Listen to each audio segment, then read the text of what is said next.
മസ്തിഷ്കമരണം Symons memories. പുതിയ തലമുറയിൽ ശ്രദ്ധേയനായ കൃഷാന്ത് സംവിധാനം ചെയ്ത മസ്തിഷ്കമരണം സൈമൺസ് മെമ്മറീസ് കഴിഞ്ഞ ദിവസം കണ്ടു. കൃഷാന്തിൻ്റെ മുൻപ് വന്ന ചിത്രങ്ങളിലേതുപോലെ തന്നെ ഇവിടെയും ഒരു പുതിയ രീതിയിലാണ് സിനിമ ഉണ്ടാക്കിയെടുത്തിരിക്കുന്നത്.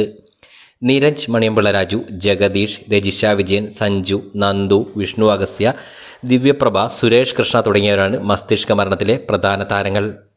ഭാവിയിലെ, അതായത് 2046 ഒരു സാങ്കല്പിക കൊച്ചി നഗരത്തെയാണ് ചിത്രത്തിൽ കഥയുടെ പശ്ചാത്തലമായി അവതരിപ്പിച്ചിരിക്കുന്നത്.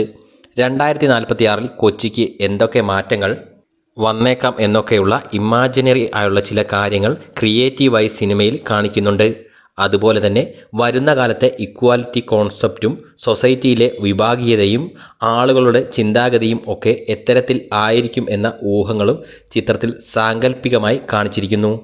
മുൻപ് വന്ന ഗഗനചാരി എന്ന പടവുമായി ഇവിടുത്തെ ചില പശ്ചാത്തലങ്ങൾ വേണമെങ്കിൽ പ്രേക്ഷകന് കണക്ട് ചെയ്യാം. 2046 കൊച്ചി എന്നൊരു കോൺസെപ്റ്റ് ഇവിടെ ഉണ്ടെന്നിരിക്കലും പടത്തിൻ്റെ മെയിൻ കഥ എന്ന് പറയുന്നത് ഒരു സൂപ്പർ സ്റ്റാർ ആയ ആക്ട്രസിൻ്റെ സ്വകാര്യതയുമായി ബന്ധപ്പെട്ട കാര്യങ്ങൾ അഡ്വാൻസ്ഡ് ടെക്നോളജി വഴി ലീക്ക് ചെയ്യപ്പെടുന്നതും അതിനെ തുടർന്നുണ്ടാകുന്ന സംഭവ വികാസങ്ങളുമാണ്. ആ ഒരു സംഭവം സിനിമയിൽ അഡ്രസ്സ് ചെയ്യപ്പെടുന്നതോടുകൂടി സിനിമ മൊത്തമായും അതിൻ്റെ ട്രാക്കിലേക്ക് നീങ്ങുന്നു. അതിൻ്റെ നിയമവഴിയിലൂടെയും പോലീസ് അന്വേഷണത്തിലൂടെയും കഥ നീങ്ങിത്തുടങ്ങുന്നു. ചില ആനുകാലിക സംഭവങ്ങളുമായി നമുക്ക് ഈ ഇഷ്യൂ ഒക്കെ ഒരു പ്രേക്ഷക ചിന്ത എന്ന രീതിയിൽ നമുക്ക് വേണമെങ്കിൽ വ്യാഖ്യാനിച്ചെടുക്കാവുന്നതും ആണ്. കാരണം ഇന്നത്തെ സംഭവങ്ങളെയൊക്കെ മീഡിയയും സൊസൈറ്റിയും ഇൻഡിവിജ്വൽസും ഒക്കെ എങ്ങനെയാണോ കണക്കിലെടുക്കുന്നത് അതിൻ്റെയൊക്കെ എക്സ്ട്രീം ലെവലിൽ ആകും ഭാവിയിൽ വരുന്ന ലോകം കണക്കാക്കുക എന്ന രീതിയിലാണ് സിനിമ കഥയുടെ മുന്നോട്ടുള്ള വഴികൾ പറഞ്ഞിരിക്കുന്നത്. സൂപ്പർ സ്റ്റാറായി രജിഷ വിജയനും ചിത്രത്തിലെ നായകനായി നീരജ് മണിയമ്പിള്ള രാജുവും വേഷമിട്ടിരിക്കുന്നു.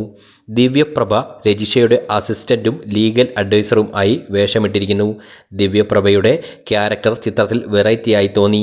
ഹ്യൂമറൊക്കെ തന്നെ അവർ നന്നായി ചെയ്തു ഫലിപ്പിച്ചതായും തോന്നി. ഒരു പക്ഷേ അവരുടെ സീരിയസ് ട്രാക്കിൽ നിന്നും മാറി ചെയ്തതുകൊണ്ടുള്ള ഫീലാവാം അത്. ചിത്രത്തിൽ വിഷ്ണു അഗസ്ത്യയും അദ്ദേഹത്തിൻ്റെ റോൾ ഭംഗിയാക്കി. കോർട്ട് രംഗങ്ങളിൽ പുള്ളി മികച്ച പ്രകടനം തന്നെ കാഴ്ചവെച്ചു. ജഗദീഷിൻ്റെ പോലീസ് വേഷവും സുരേഷ് കൃഷ്ണയുടെ ട്രെയിനർ വേഷവും നന്നായി വന്നിട്ടുണ്ടായിരുന്നു. സിനിമ മൊത്തത്തിൽ ഒരു പുതിയ കോൺസെപ്റ്റിൽ ആണെന്നിരിക്കലും പടത്തിൻ്റെ രസചരടിന് പലയിടങ്ങളിലും ഒരു മിസ്സിംഗ് ഉണ്ടായതായി തോന്നി. അതുകൊണ്ട് തന്നെ പടം എല്ലാവർക്കും എല്ലായിടത്തും ആവണം എന്നുമില്ല. ചിത്രത്തിലെ ഗാനങ്ങളും പശ്ചാത്തല സംഗീതവും ഒക്കെ തന്നെ സിറ്റുവേഷൻസിന് ചേരുന്ന തരത്തിലായിരുന്നു. മൊത്തത്തിൽ തരക്കേടില്ലാതെ കണ്ടിരിക്കാവുന്ന ആവറേജ് ലൈനിൽ നിൽക്കുന്ന ഒരു ഫാൻറ്റസി എലമെൻസ് ഒക്കെയുള്ള സിനിമയാകുന്നു മസ്തിഷ്കമരണം സൈമൺസ് മെമ്മറീസ്. ഇനിയും ഒരു ഭാഗം വരാനുണ്ടെന്നുള്ള സൂചന നൽകിക്കൊണ്ടാണ് സിനിമ ഫുൾ സ്റ്റോപ്പ് ഇടുന്നത്.